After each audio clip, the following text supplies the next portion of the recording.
Hey there, welcome back. Or if you're new, hi. You found us at just the right time. Pull up a chair, grab something warm to drink, and settle in. We have a really good one today. We really do. And I have to say, today's topic is one that I personally have a lot of feelings about. Because I lived through every single surprise we're going to talk about. Some of them were delightful, some of them were deeply confusing, and one of them honestly kept me up at night for a week. Ooh, now I need to know which one kept you up at night. You'll find out. Patience. Okay. So wherever you are right now, maybe you just started a new job in America, maybe you're about to. Maybe you've been working here for a while, but there is still things that feel a little strange or confusing. Maybe you're back home and you're just curious what American work life is actually like. This episode is for all of you. All of you. Every single one. And as always, before we start, let's do our little check-in. How are you doing today? Real answer. Full sentence. Something like, I feel nervous today because I have a job interview next week. Or, I feel relieved today because I finally understand why my American coworker keeps saying, let's circle back. Oh, let's circle back. We will absolutely be talking about that phrase today. We will. Okay, and here is today's comment challenge. Write this in the comments. I'm your name, from your country, and today I feel emotion, because reason. We read every single comment. And honestly, reading your comments is one of our favorite parts of making this podcast. So please write one, even a short one. It means a lot to us. It really does. Okay, let's get into it. Today's episode is American Work Culture, What Surprises Immigrants. And I want to be honest about what this episode is. It is not a list of complaints about America. It is not a list of praises either. It's something more useful than both of those things. It's an honest, warm, practical guide to the unwritten rules of American workplaces. Unwritten rules. That's such an important phrase. In every workplace, in every culture, there are rules that nobody tells you. They're not in the employee handbook. Nobody sits you down and explains them on your first day. You're just expected to know them, somehow. And when you're from a different culture, that somehow can be a real problem. Because what feels normal in one culture can feel completely bizarre in another, and vice versa. Things that seem perfectly natural to you might confuse your American coworkers, and things your American coworkers do might make you go, wait, what just happened? And nobody is wrong. It's just different. But knowing what to expect, understanding the differences before you walk into them, that is genuinely helpful. That's what today is about. This episode is B1 level. Clear, natural, real conversation. Pause and replay anytime you need to. And if you're more advanced, we hope the content itself keeps you here, because we think this is genuinely interesting stuff. Even if you were born here, honestly. Even if you were born here. Okay, let's go. Okay, surprise number 1. And this one hits people from very formal cultures especially hard. In America, you call your boss by their first name, not Mr. Johnson, not Sir, not Madam Director, just, hey, Mike. And if you come from a culture where calling your boss by their first name would be considered incredibly disrespectful, this feels wrong. It feels like a mistake, like you're being rude without meaning to. I remember my first week at an American office. My manager introduced herself and said, call me Lisa. And I said, of course, Miss Lisa. And she laughed, very kindly, and said, just Lisa. And I thought, just Lisa? No title? Nothing? That feels so casual. And in many cultures, Japan, South Korea, many parts of the Middle East, many Latin American workplaces, titles matter deeply. They show respect, hierarchy, and professionalism. So switching to first names can feel like the hierarchy just disappeared, like the rules of respect were erased. But here's the thing. The hierarchy doesn't disappear. It just expresses itself differently. Your boss is still your boss. The respect is still expected. But in American work culture, that respect shows up through doing good work, meeting deadlines, communicating professionally, not through how you address someone. Hierarchy, the system of levels in an organization. Who is above whom, who has more power or authority. There is a clear hierarchy in this company. Even when Americans use first names, the hierarchy still exists. It's just less visible on the surface. And on the flip side, Americans might call you by your first name too, from day one, even executives you've never met. Don't be offended. It's familiarity, not disrespect. Surprise 2. How are you? Is not a real question. Okay, surprise number 2. And we touched on this in our small talk episode, but it comes up so much in the workplace that it deserves its own moment here. How are you is not a real question at work. It is definitely not. If your coworker passes you in the hallway and says, "Hey, how are you?" the expected answer is, "Good, thanks. You?" Or, "Pretty good. Busy week. You?" That's it. That's the whole interaction. They are not asking for an update on your health, your family situation, or your feelings about the project. And I have seen this cause real awkward moments. Someone gives an honest, detailed answer. Actually, I've been quite tired. I had a difficult weekend and my back has been hurting. And the coworker is already 3 steps down the hallway, still smiling, still nodding, completely unable to stop and actually engage with what was said. It's like a social script. Both people know their lines. The surprise comes when someone goes off script. Social script. A set of expected words and behaviors for a specific social situation. Both people follow the script automatically. How are you? Good, thanks. You? That's the whole script. It's not unfriendly, it's just efficient. And actually, understanding this saves you from a lot of awkward moments. When you know it's a script, you can play your part comfortably. You don't have to share anything real. You just say good thanks and keep walking. Done. And if you want a real conversation with a coworker, that's different. That happens at lunch, or in a meeting before it starts, or during a coffee break. There are moments for real connection. The hallway greeting is just not one of them. Surprise 3. Meetings. The performance of participation. Surprise number 3. And this one is big. Meetings in American workplaces are not just about sharing information. They are a performance, and participation is expected, loudly and visibly. Ooh, say more about that.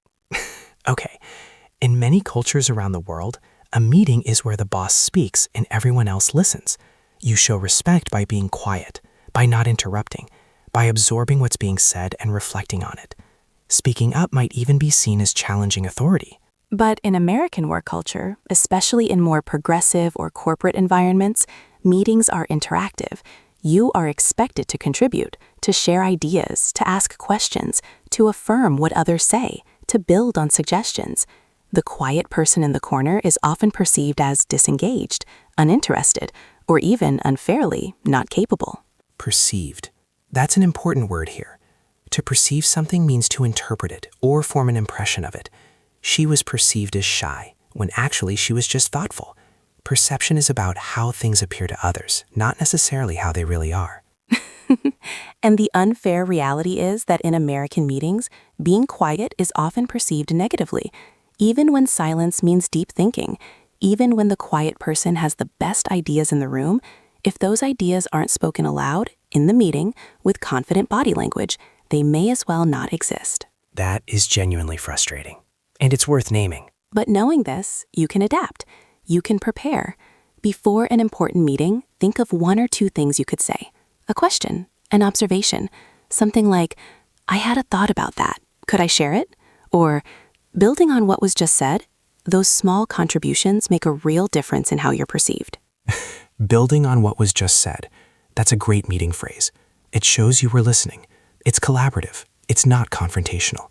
It says, I heard you and I want to add something. Other useful meeting phrases, just to clarify, when you want to understand something better. I want to push back a little on that, when you respectfully disagree. Can we put a pin in that? Which means, let's pause this topic and come back to it later. And the classic, Let's circle back. let's circle back, meaning let's return to this topic at a later time. We don't have time to go deep on this right now. Let's circle back on Thursday. You will hear this phrase at least once in every American meeting, possibly 3 times. Possibly more. It's a very beloved phrase. Surprise 4. Feedback culture. Great job, and what it really means. Okay, surprise number 4. And this one caused real confusion for me when I first started working in an American environment. Americans give a lot of positive feedback. A lot. And it can be hard to know when it's real. Yes, the great job problem. The great job problem. So, in many cultures, praise is reserved for truly exceptional work.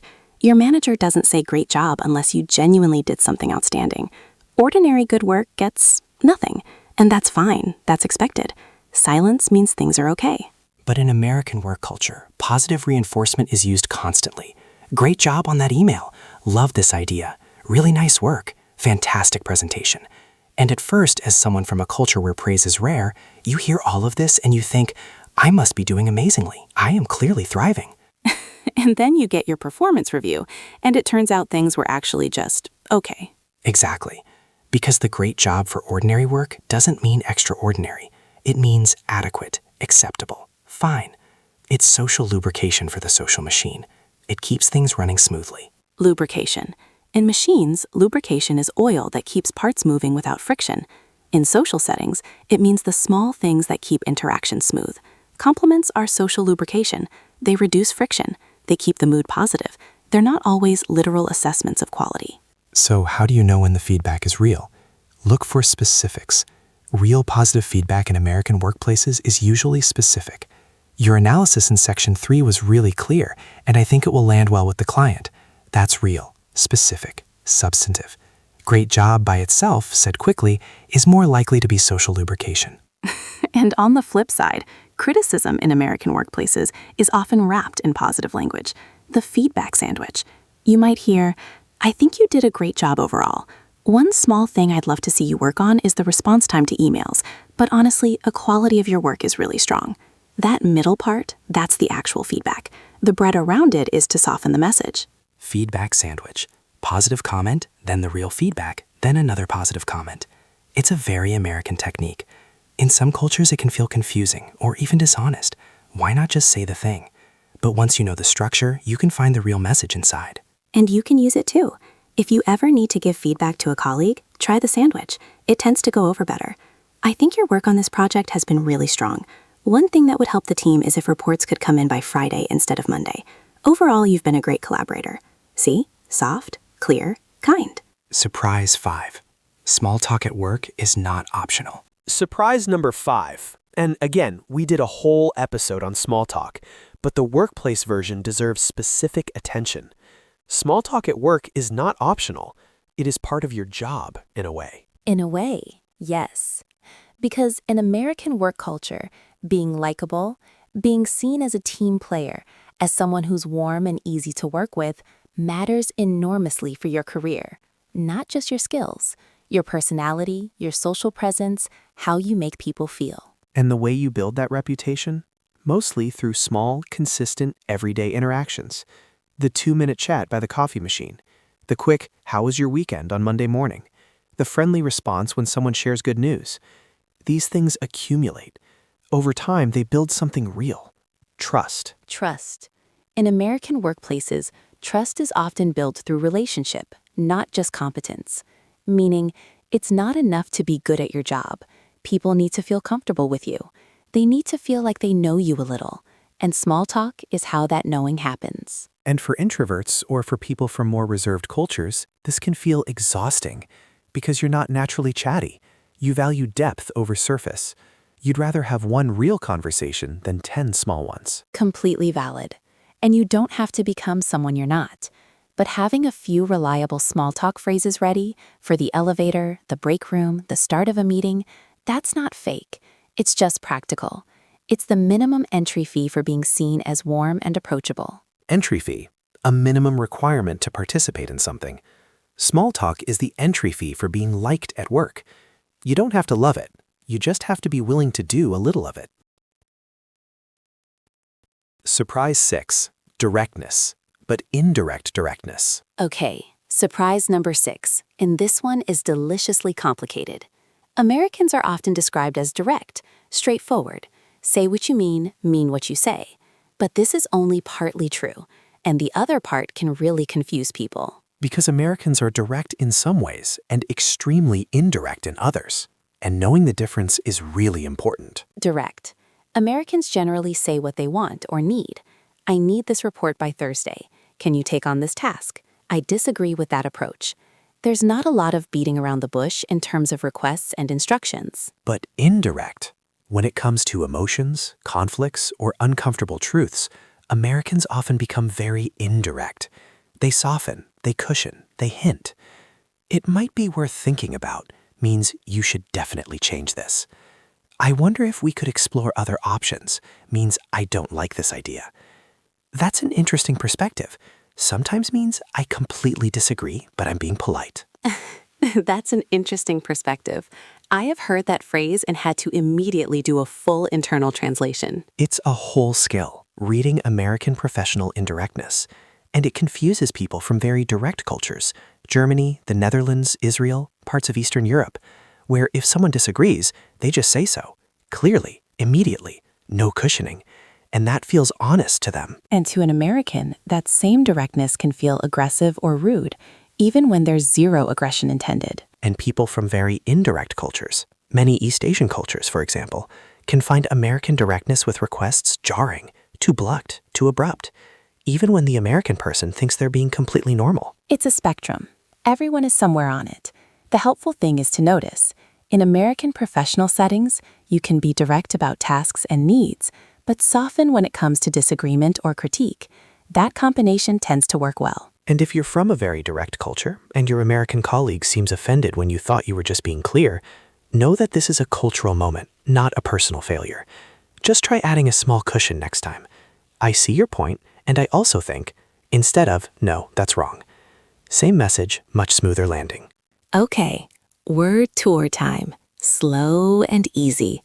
Let's just walk through what we covered today. Take a breath, no rush, just absorb. Word 1. Hierarchy. The system of levels in an organization. Who has more power or authority? Example, the hierarchy still exists, even when everyone uses first names. Word 2. Social script. A set of expected words and behaviors for a specific situation that both people follow automatically. Example, in American offices, how are you? Good, thanks, is a social script. Word 3. Perceived.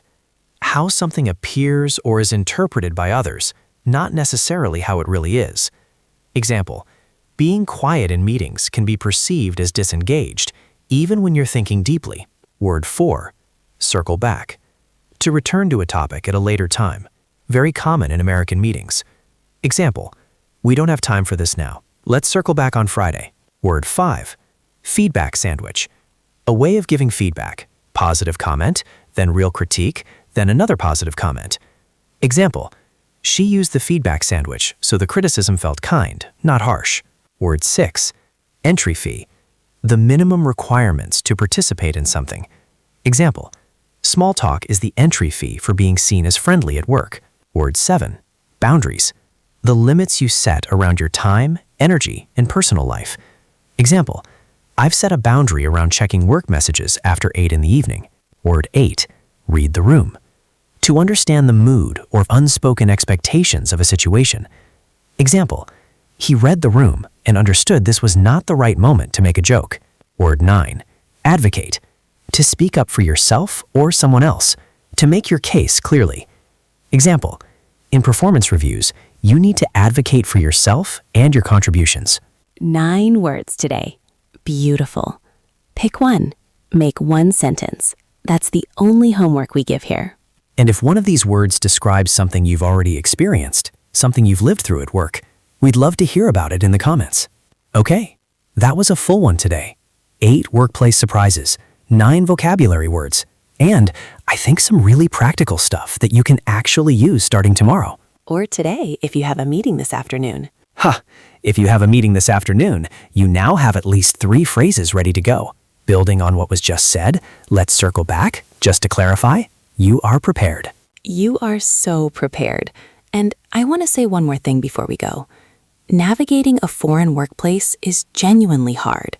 Not because you're not smart or capable, but because the rules are invisible, because they were never written down, because everyone else learned them without realizing they learned them, and you're trying to catch up in real time while also doing your actual job. In a second language. In a second language. That is a lot. And if you've been doing that, even imperfectly, even with awkward moments, even with some confusion along the way, you should be proud. Not, I guess I'm doing okay proud, genuinely, deeply proud. You really should. Okay, You are part of this cozy club. No application necessary. Just show up, listen, try, and we'll always be here with something warm and useful for you. One small step at a time. That is always the motto. Don't try to fix everything at once. Pick one thing from today. Just one. Maybe it's preparing one comment for your next meeting. Maybe it's trying the feedback sandwich. Maybe it's setting one small boundary. Just one thing. One thing. That's enough. And write us your comment. I'm, name, from, place, and today I feel emotion because reason. Like this episode if it helped? Subscribe. Share it with one person at work who might need it. Just one person. You might be the reason they feel a little less confused tomorrow. And that, as always, would mean everything to us. This is Sophie. And Jamie? And you are always, always welcome here. Good luck at work this week. We're rooting for you.